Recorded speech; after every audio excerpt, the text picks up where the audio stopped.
Sri Krishna, Chaitanya, Prabhu Nityananda, Shri Advaita Gadadhar, Shiva Sadi Gaur Bhaktivedanta. Story time. Tell me a story, tell me a story. How about a story of A.C. Bhaktivedanta Swami Prabhupada, pure devotee of Krishna. His biography,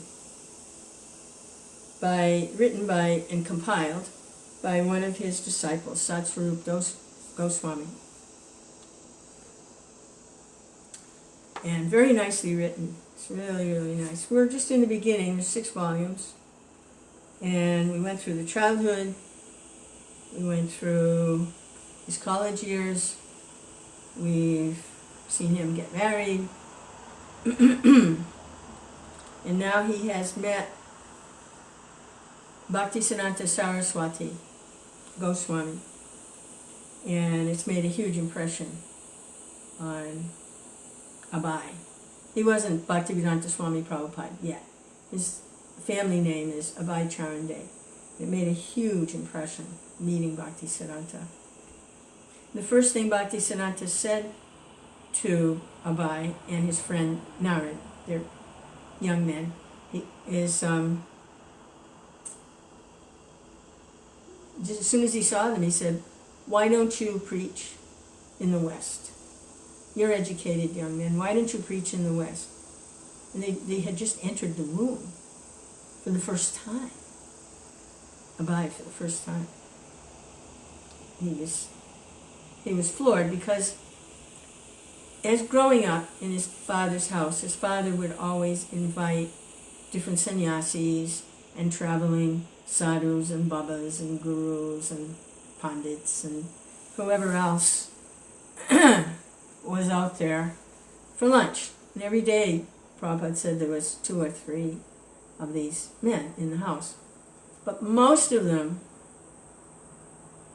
Prabhupada was not impressed at all with their spirituality. It's not all of them. Some had something, but for the most part, he wasn't interested in anything they had to say. But when he met Bhaktisiddhanta,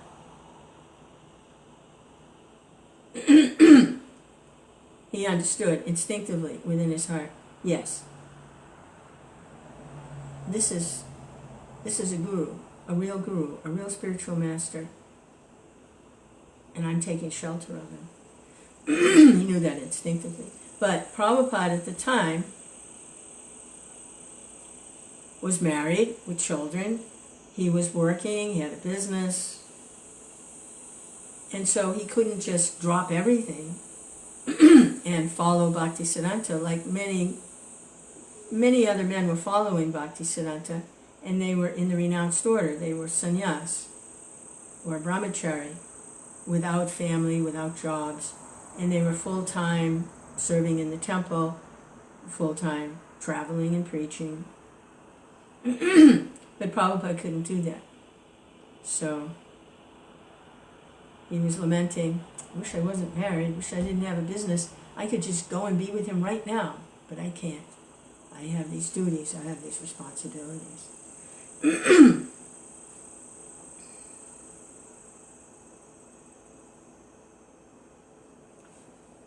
Srila Bhaktisiddhanta was often traveling. This is chapter 3. A very nice saintly person. And Abai was busy with his family and business, so to arrange another meeting was not possible. Yet, from their first encounter, Abai had considered Bhaktisiddhanta Saraswati his spiritual master, and Abai began thinking of him always. I have met such a nice, saintly person. Whenever possible, Abai would seek out Srila Bhaktisiddhanta's disciples, the members of the Gaudiya Math. As for Gandhi's movement, Gandhi had suffered a bitter setback, with his non-violent followers had blundered and committed violence during a protest. The British had taken the opportunity to arrest Gandhi and sentenced him to 6 years in jail. Although his followers still revered him, the nationalist movement had lost much of its impetus. But, regardless of that, Abai was no longer interested. Srila Bhaktisiddhanta had defeated his idea that the nationalist cause was India's first priority.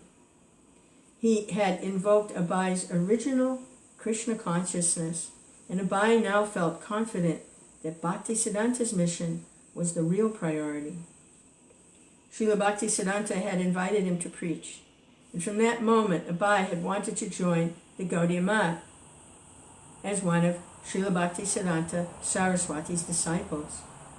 But now, instead of his political inclinations, it was his family obligations that stood in the way.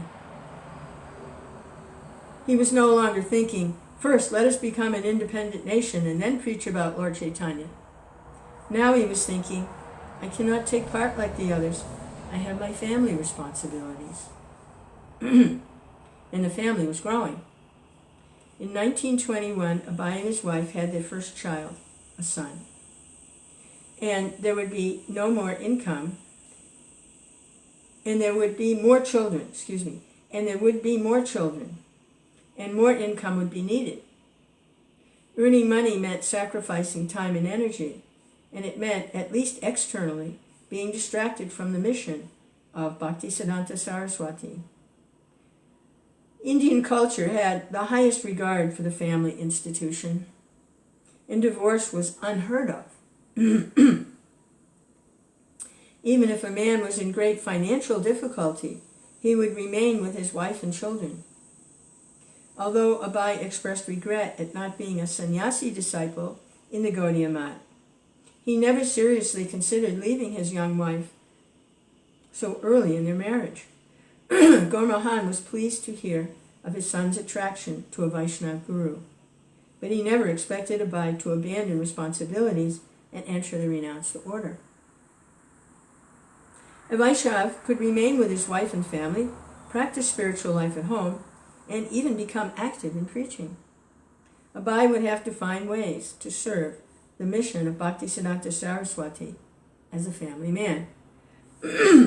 Although Abai thought that if he were to become very successful in business, then he could spend money not only to support his family, but also to help support Srila Bhaktisiddhanta Saraswati's mission of spreading Krishna consciousness. An astrologer had even predicted that Abai would become one of the wealthiest men in India. But with his present income, he could do little more than provide for his family's needs. He thought he might do better by trying to develop a business on his own. Abai expressed his feelings to Dr. Bose, who listened like a sympathetic father, and suggested that Abai become his agent for all of northern India. Abai could purchase medicines, liniments, rectified spirits, toothpaste, and other items wholesale from Dr. Bose's factory and travel widely throughout northern India, building up his own business. Also, Abai had enough experience with Bose's laboratory that he could try to make a market some of his own medicines and products. Dr. Bose and Abai decided that the centrally located city of Allahabad would be a good place for Abai to make his headquarters. In 1923, Abai and his wife and child, now 2 years old, moved to Allahabad, a 12-hour train ride northwest from Calcutta. The British had once made Allahabad the capital of the United Provinces, and they had built many good buildings there, including buildings for a high court and a university. Europeans and affluent Indian families like the Nehrus lived in a modern, paved, well-lit section of town. There was also another older section with ancient narrow streets closely lined with buildings and shops. Many Bengalis resided there, and it was there that Abai decided to settle his family. He had chosen Allahabad, traditionally known as Prayag, as a good location for business, but it was also one of India's most famous places of pilgrimage. situated at the confluence of the three holiest rivers of India, the Ganges, the Yamuna, and the Saraswati. Allahabad was the site of two of India's most widely attended spiritual events, the annual Magh Mela and the Kumbh Mela, which took place every 12 years. And in search of spiritual purification, millions of pilgrims from all over India would converge here each year at the time of the full moon in the month of Magh, January, and bathe at the junction of the three sacred rivers. Abai's home at 60 Badshashi Mundi consisted of a few rented rooms. For his business, he rented a small shop in the commercial center of the city of Johnston Gang Road, where he opened his dispensary, Prayag Pharmacy, and began selling medicines, tinctures, syrups, other products manufactured by Bose's laboratory. He met an Allahabad physician, Dr. Ghosh, who was interested in a business partnership. So Abai asked him to become his attending physician and move his office to Prayag Pharmacy. Dr. Ghosh consented, closed his own shop, Tropical Pharmacy. At Prayag Pharmacy, Dr. Ghosh would diagnose patients and give medical prescriptions, which Abai would fill. Dr. Ghosh would then receive a 25% commission from the sale of the prescriptions. Abai and Dr. Ghosh became friends. They would visit at each other's home, and they treated each other's children like their own family members. Often they discussed their aspirations for increased profits. And this is a little statement here by this Dr. Ghosh. Abai was a business-minded man. We were all God-fearing, of course. In every home we have a small temple, and we must have deities. But he used to always talk about business and how to meet family expenses. Although at home Abai wore a kurta and a dhoti, sometimes for business he would dress in shirt and pants. He was a good-looking, full mustached, energetic young man in his late 20s. He had Radharani Dey, now had 2 children. A daughter was born after they had been in Allahabad 1 year. Gurmohan, who was now 75, had come to live with them, as had Abai's widowed sister Rajeshwari and her son Tulasi. Gurmohan mostly stayed at home, chanted on his beads, and worshipped the Shaligram Shila deity of Krishna. He was satisfied that Abai was doing right, and Abai was satisfied to have his father living comfortably with him and freely worshipping Krishna. Well, that's the first time I heard any of that family history. So, he's got Dr. Ghosh there. He's in partnership. And Dr. Ghosh is prescribing, and Abai's filling the prescriptions. Sometimes he's dressing in shirt and pants if he has some special business meeting.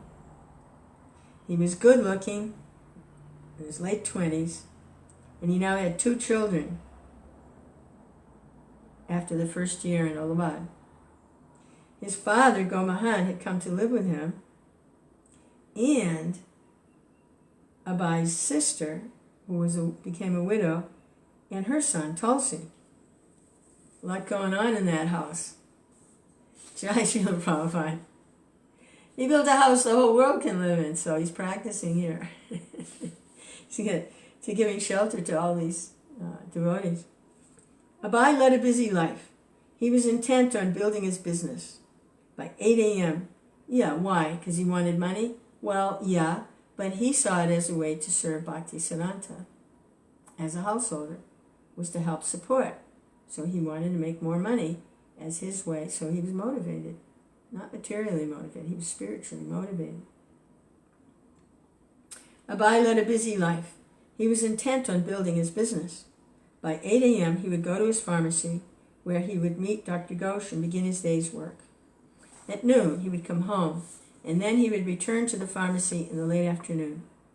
He had purchased a large Buick for 8,000 rupees, and although he never drove it himself, he let his nephew, a good driver, use it for his taxi business. Occasionally, Abai would use the car on his own business excursions, and his nephew would then act as his chauffeur. So you bought it, you know what a Buick is, right? In those days, the 20s, mid-20s, it's a monster. It's like a boat. They're huge. He bought one of those. 8,000 rupees. Now it's like, But then 8,000 rupees was a lot of money. His nephew was using it as a taxi, make money with the taxi. And then sometimes Abai would use for his business meetings, and his nephew would be his chauffeur. It so happened that both Motilal Nehru and his son, Jawaharlal, were customers at the Prayag pharmacy. Because Jawaharlal would always order Western medicines, Abai thought he must have felt that India ways were inferior. Once, Jawaharlal approached Abai for a political contribution, and Abai donated, being a conscientious merchant. During the day, Abai would talk with his customers and other friends who would stop by, and they would tell him many things. A former military officer used to tell Abai stories of World War I. He told how Marshal Foch in France had one day ordered the killing of thousands of Belgian refugees whose maintenance had become a burden to him on the battlefield. A Mohammedan gentleman, a member of a royal family in Afghanistan, would come daily with his son to sit and chat. Abai would listen to his visitors and converse pleasantly and make up their prescriptions, but his thoughts kept returning to his meeting with Bhaktivedanta Saraswati. He went over it again and again in his mind, how he had looked, his mannerisms, what he had said. At night, Abai would go home to his wife and children. Radharani was a chaste and faithful wife who spent her days cooking, cleaning, and caring for her 2 children. But she was not inclined to share her husband's interest in things spiritual. He could not convey to her his feelings about Bhaktisiddhanta Saraswati. Abai, his wife, their 2 children, Gormohan, Abai's younger brother Krishna Charan, Abai's widowed sister Rajeshwari, and her son Tulasi, all went together to an Allahabad studio for a family portrait. The photo shows Abai in his late 20s. He's thin and dark with a full mustache. I think that picture is here, if I can find it. I always wondered what that picture was.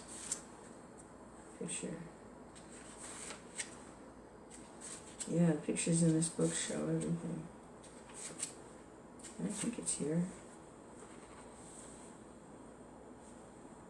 Hare Krishna, Hare Krishna, Krishna Krishna. Yeah, here it is. Allahabad, 1924. Yeah, okay. I don't know if you can see it on here. I can't see yours. Can you see it?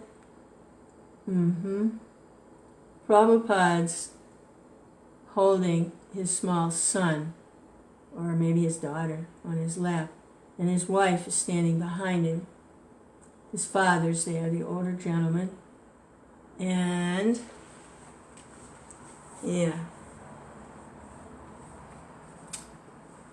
Also behind Abai stands his nephew and his brother Krishna Charan. Abai's sister Rajeshwari, in a widow's sari, holds Shulakshman, Abai's daughter, on her lap. Shulakshman is also squirming, her foot jutting towards the photographer. In the center sits Gaur Mohan, his face shriveled, his whole body is emaciated with age. He's wearing a white kirtan dhoti. His hands seem to be moving actively on his lap, perhaps with palsy. He is short, small, and old. Abai traveled frequently throughout northern India, intent on expanding his sales. It was not unusual for him to be gone a few days in a week, and sometimes a week or more at a time, as he traveled from one city to another. The pharmaceutical industry was just beginning in India, and doctors, hospitals, and pharmacies were eager to buy from the competent, gentlemanly agent who called on them from Bose's laboratory of Calcutta. Abai traveled frequently. He would travel by train and stay in hotels. He liked the feeling of freedom from home that traveling afforded, but the real drive was servicing accounts, getting new ones. That was his business. Riding in a third-class, unreserved compartment was often uncomfortable. The only seats were benches, which were often dirty, and passengers were committed to crowd on without reservations. But that is how Abai traveled, hundreds of miles every week. As the train moved between towns, he would see the numberless small villages and then the country land that spread out before him on either side of the tracks. At every stop, he would hear the cries of the tea vendors as they walked alongside the train windows. Chai, chai, tea!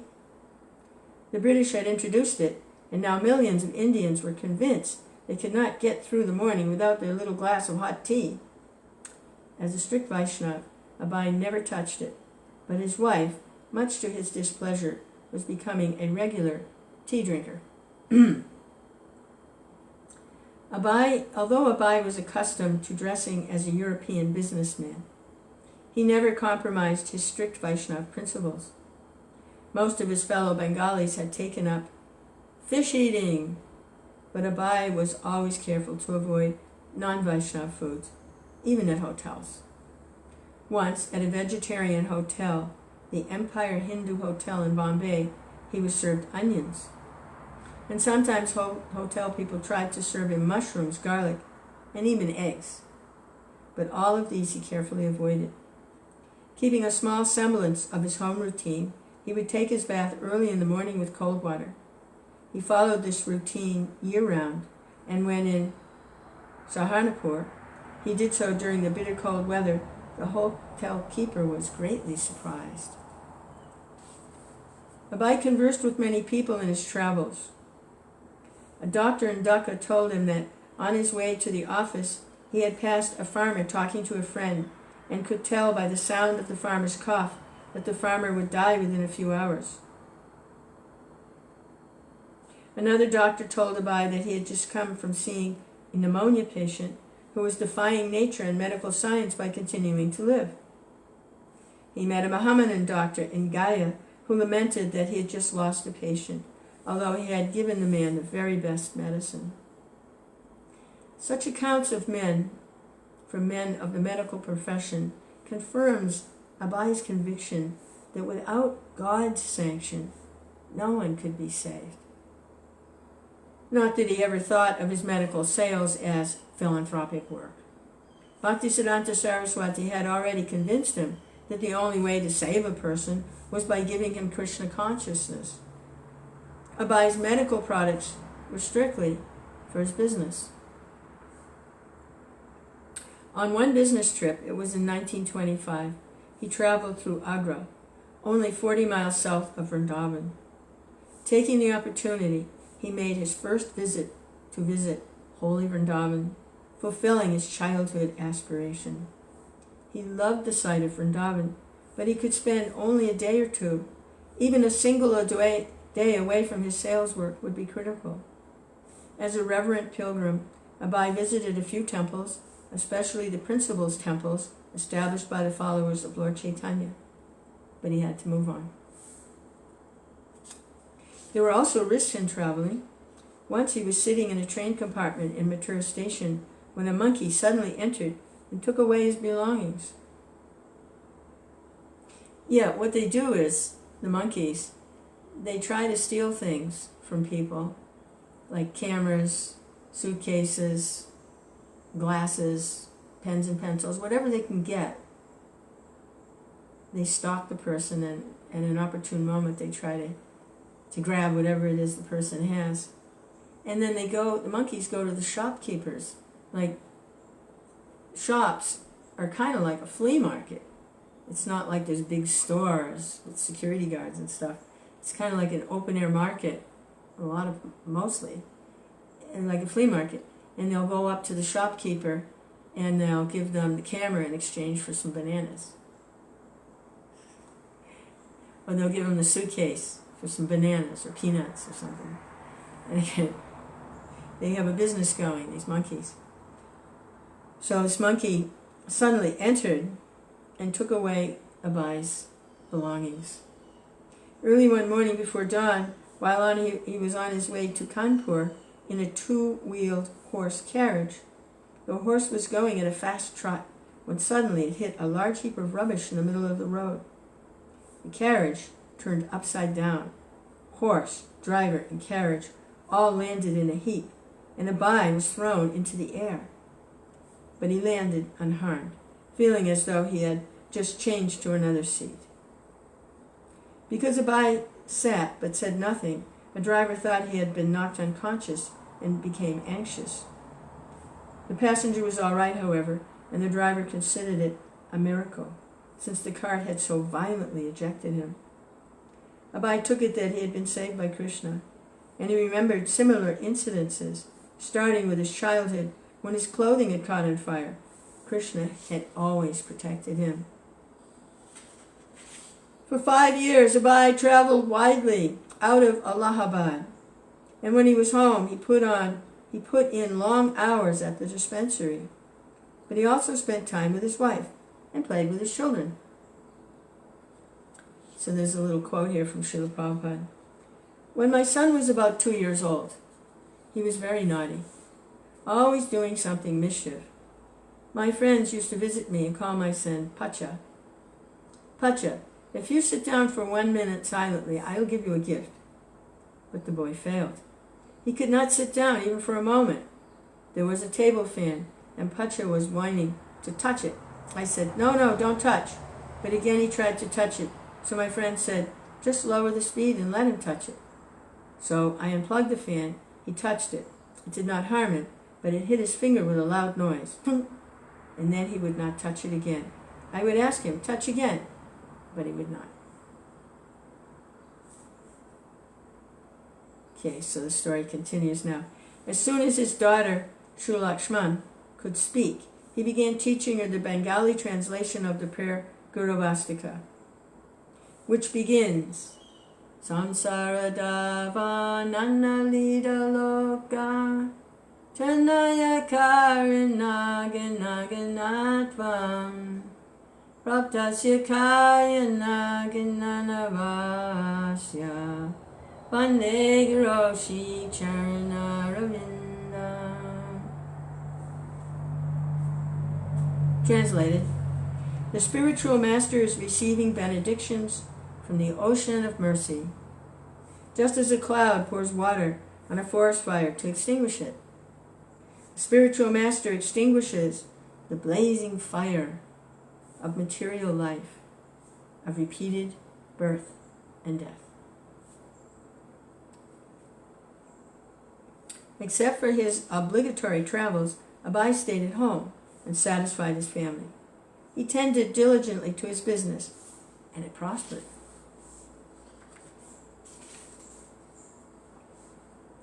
It was at Kumbh Mela, January 1928. Bhakti Pradip Tirtha Maharaj of the Gaudiya Math had come to Allahabad with a few men. One day he walked unannounced into the Prayag pharmacy, and all of a sudden Sabai was seeing him again after so many years. Oh, these are the people I saw before, he thought.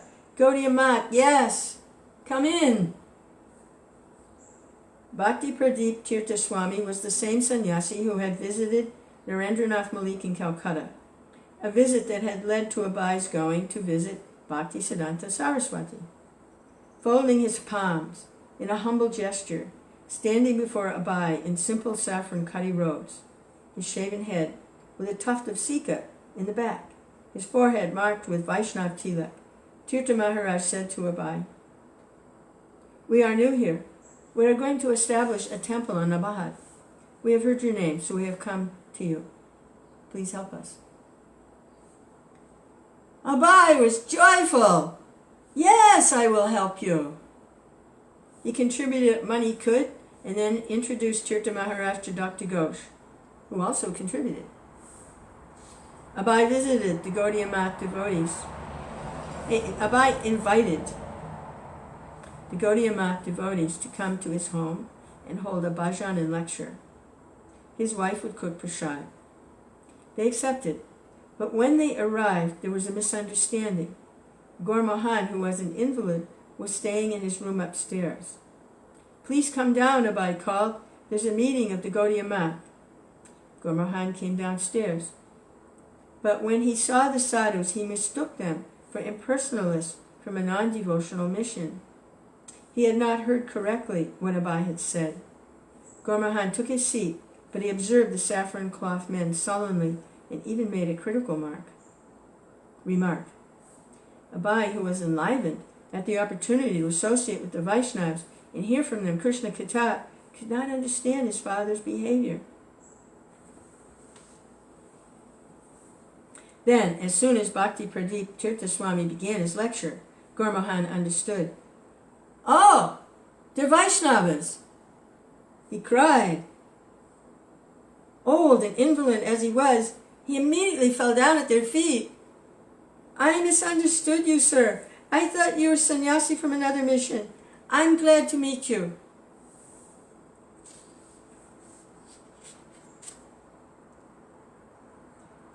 After Kumbh Mela, Pradeep Tirtha Swami left, but 5 or 6 brahmachari disciples of Bhaktisiddhanta Saraswati stayed on in Allahabad, maintaining a small mutt headquarters. They worshipped the deity, held an evening program of kirtan and lecture, and preached actively to the local people. The devotee in charge, Atulananda Brahmachari, would visit the homes of Allahabad citizens, trying to solicit subscriber members for the mat. For half a rupee per month, a person would receive a subscription to the Gaudiya Math magazine. In the course of his door-to-door soliciting, Atula Nanda knocked on the door of Abai Charan Day. Abai received him very hospitably and offered him some rice and fruit. Abai was very receptive to the philosophy and relished discussions with Atula Nanda, who made it a point to visit Mr. Day repeatedly and speak with him about Lord Chaitanya and the Bhagavad Gita. Abai also inquired into the recent activities of Srila Bhaktisiddhanta Saraswati. By now, Srila Bhaktisiddhanta had established the Gaudiya printing works in Calcutta and had begun to publish the Srimad Bhagavatam in several volumes with his own annotations. He had also published an edited version of Sri Chaitanya Bhagavat from his center in Dhaka. He had opened centers in Bhubaneswar, Madras, and Puri. Abai's interest was insatiable. Atulananda told him how, in 1925, Srila Bhaktisiddhanta Saraswati had led a big procession circumambulating the holy land of Navadvip, with deities riding on the backs of gorgeously decorated elephants, and with devotees from all parts of India attending. Envious professional priests who opposed Srila Bhaktisiddhanta's acceptance of disciples from all castes had employed a gang to help them hurl bricks and rocks on the procession. But Srila Bhaktisiddhanta had continued undaunted. In 1926, he had toured throughout India, preaching the message of Lord Chaitanya. He had also installed deities in the large temple of Sri Chaitanya Mat in Mayapur. And a year ago, he had begun publishing his magazine, Sajjanatoshini, in 3 languages, including an English edition called The Harmonist. After several visits and hours of discussion on the activities and philosophy of Gaudiya Vaishnavism, Atulananda brought Mr. Day to the Allahabad ashram. Shortly after, the Mat relocated to a rented house on South Malika Street near Rambagh, just a short walk from Abai's house. Now it was possible for Abai to visit every evening. After work, he would attend the mat, where he would play the mridanga, surprising the brahmacharis with his already developed mridanga playing skills. He sang bhajans with them, and sometimes took the lead part in the congregational singing. He would also bring important persons from Allahabad to visit the mat. For the brahmacharis, Abai seemed to give new life to their ashram, and for Abai, new life had come to him.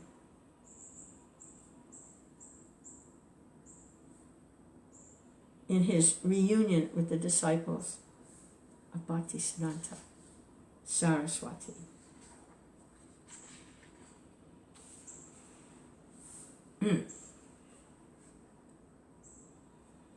Hare Krishna. Shri Krishna Chaitanya Prabhu Nityananda Shri Advaita Gadadhar Shri Vasadi Gaur Bhaktivinoda